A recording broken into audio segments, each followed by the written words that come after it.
Gospel according to St. Matthew, the 13th chapter. Glory to you, O Lord. Jesus put before them another parable. The kingdom of heaven may be compared to someone who sowed good seed in his field. But while everybody was asleep, an enemy came and sowed weeds among the wheat, and then went away. So when the plants came up and bore grain, then the weeds appeared as well. And the slaves of the householder came and said to him, Master, did you not sow good seed in your field? Where then did these weeds come from? He answered, An enemy has done this. The slave said to him, Then do you want us to go and gather them? But he replied, No, for in gathering the weeds you would uproot the wheat along with them. Let both of them grow together until the harvest. And at harvest time I will tell the reapers, Collect the weeds first and bind them in bundles to be burned, but gather the wheat into my barn. Then he left the crowds and went into the house. And his disciples approached him, saying, Explain to us the parable of the weeds of the field. He said, The one who sows the good seed is the Son of Man. The field is the world, and the good seed are the children of the kingdom. The weeds are the children of the evil one, and the enemy who sowed them is the devil. The harvest is the end of the age, and the reapers are angels. Just as the weeds are collected and burned up with fire, so will it be at the end of the age. The Son of Man will send his angels, and they will collect out of his kingdom all causes of sin and all evildoers, and they will throw them into the furnace of fire, where there will be weeping and gnashing of teeth. Then the righteous will shine like the sun in the kingdom of their Father. Let anyone with ears listen. The Gospel of the Lord. Praise to you, O Christ. Then a good end of the age, fire and brimstone, gnashing of teeth, let the evildoers burn in hell text. Totally awesome. Seriously, I just got engaged. I pulled the short straw this week. I could write you a fabulous sermon on, love, being patient and kind and ooey and gooey and all that good stuff. And this is what I get. Actually, it's what you all get also. Plus, the other thing is, most of the time when we read Jesus' parables, we're often like, I wonder what Jesus meant by that. But here, seemingly, the message is pretty darn clear, because Jesus explains the whole entire thing to us. So I was thinking that I should probably just sit down and we can all finish up worship quickly and get on with our day. Except, even if we comprehend the parable, which I'm not entirely sure that we do, because Jesus is often very, very sneaky and subversive. But even if we get it, the overarching question that this parable raises is one that festers within all of us. Why does evil exist? I mean, right? We all wonder this from time to time. And also then, what are we supposed to do about it? Well, I'm not a gardener. We don't live in an agricultural society anymore, especially around here. So while I can comprehend the images that Jesus uses, the field and the sower and the weeds and the wheat, these are all items that I don't have a great allegiance to. But chocolate, I have a big investment in that. If Jesus had said, the kingdom of heaven may be compared to someone who has filled a Hershey's miniature bag with dark chocolate, but while the factory was closed, someone snuck in and put crackles in the bag too, right alongside the luscious dark chocolate, that would get my attention. Because in my opinion, dark chocolate is sort of like heaven, and crackles are like the dregs of the chocolate world. Sort of like weeds being the lowlights in the plant world.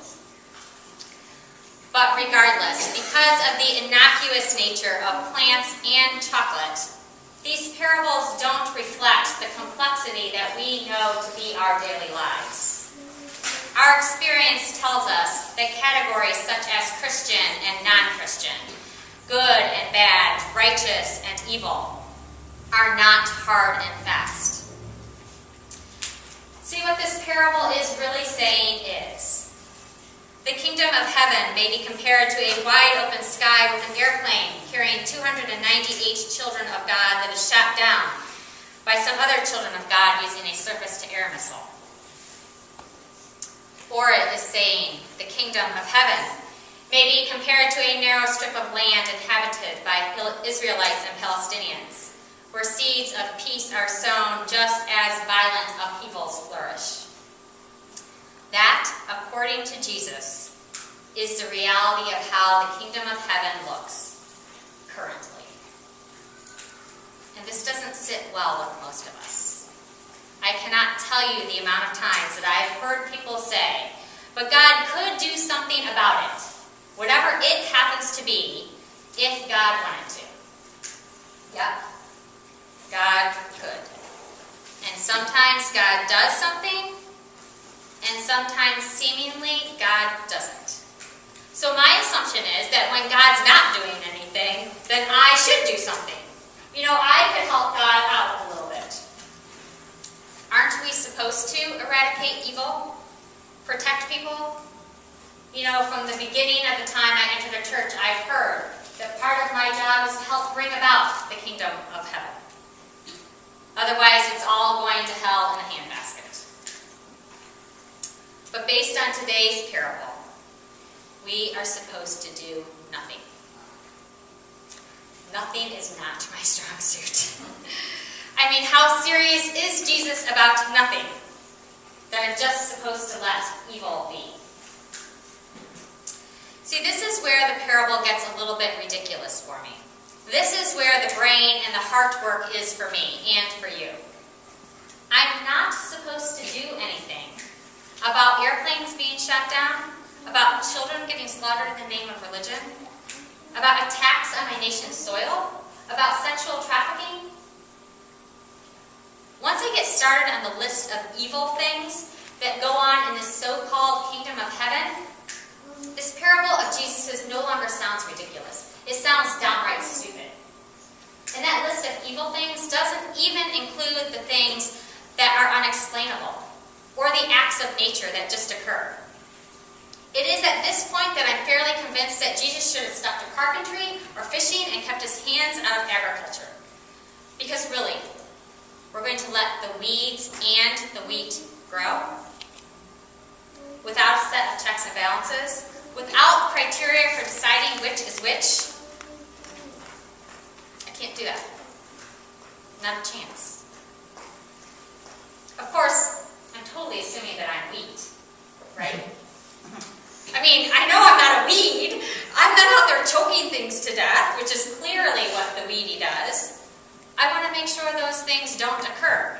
So getting rid of the weeds seems to make total sense to me. And Jesus doesn't agree with me. So theologically, what's going on here with Jesus telling us to just let the weeds be? Are some of us weeds and some of us wheat? So let's go back to my assumption that I'm wheat. Can I assume that many of us out there, up here, we all think that we're wheat? I get that we have our moments where we don't feel like wheat, we feel like we've done something wrong, but there is nobody that at the age of 4 says, I want to grow up and be evil. And I think that that's Jesus' point. See, since God sowed this field that we know as earth, created seeds called humanity, and sent his Son to save and redeem this field, then the truth of the matter is that every single person is wheat. We're all children of God. There is no place in the Bible where it says that the evil one, devil, Satan, whatever name you want to ascribe to evil, has the ability to create humans, to create wheat. He only has the ability to plant weeds. Now, if you were paying attention in the gospel, you know that it says seeds, that the devil, the evil one, sows seeds. And it also said that God, or the sower, sows seeds. What we lose in that translation is they're entirely different words. God is the only one that can make a human. Evil can't make a human. So if that's true, if weeds aren't the people that are shooting down airplanes, then who is? It's wheat. It's people like you and I, which totally sucks. have some amazing people in my life, and I'm sure that you all do too. People with strong ideals, people who work for the good of the world, people who bristle at terrorism and exploitation of children, people who strive to do something about those things, to be wheat. People who accidentally help me understand why Jesus says the stuff that he does. So this person has really no idea that they helped me this week. Although he and I did chat about what I'm about to share. I know that he doesn't grasp how God used his words to help me get Jesus' words. So I was scrolling through Facebook, and this guy I know who is young, like idealistic and sweet. He's like 21. So this guy I know, he was climbing 110 stairs at the National Memorial for Fallen Firefighters in Baltimore. So the idea behind the climb is that you're honoring those who have given their lives in the line of duty, just to save others. And you also help to raise money to support the families that are left behind. So it's a great organization. And the guy climbing, top-notch individual. So I read his Facebook post about remembering firefighters from 9/11. And I was just getting ready to like it, because this is what you do on Facebook. You like something that you're a fan of. And then I read the last part of his post, and it hit me really hard. So much so that I contacted him about it. The last part said, "Never forget, never forgive." Something about never helped me with the wheat and the weeds. For never to occur, you've got to hold on to it. Hold on to anger, hold on to hatred, hold on to resentment, hold on to our own ideas of what can and cannot happen. Never is like the evil one's fertilizer. For never to grow, we have to focus all our energy on that.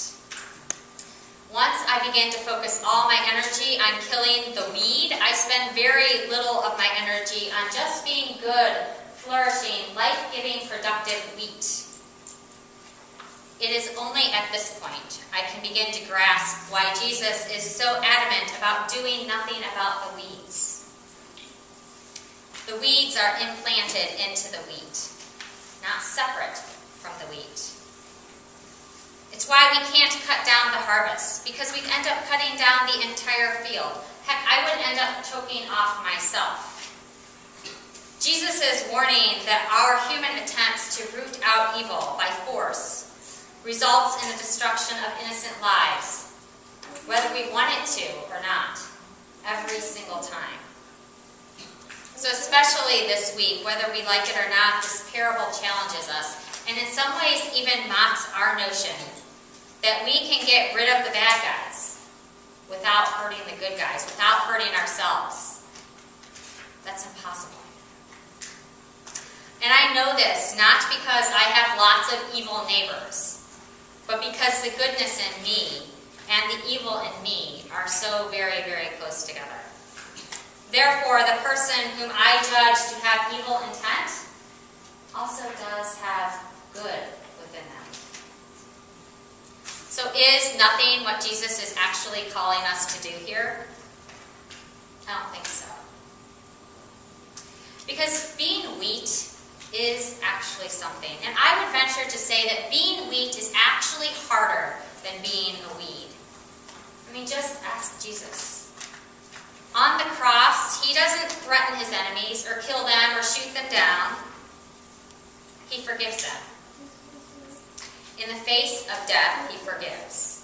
And that takes being immersed and rooted in God. And because I know, otherwise, if I'm not rooted there, I want nothing more than to get my hands on that person.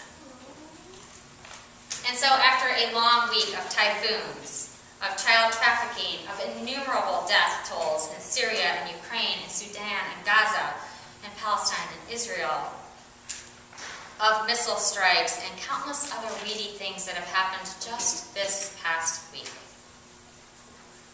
Let us hope that there is something that will burn in the furnace of fire. and may it be never. May never gnash its teeth loudly, as the need for revenge and hatred are consumed with a burning love that only Christ's forgiveness and love can grow. Because then all that will remain when that fire dies down are fields, as far as God's eye can see, of just wheat. And there you and I, and all that God has sown, every single last seed, will be standing. And the kingdom of heaven will flourish. But until that time, this is what the kingdom of heaven looks like. So may we be strong, hardy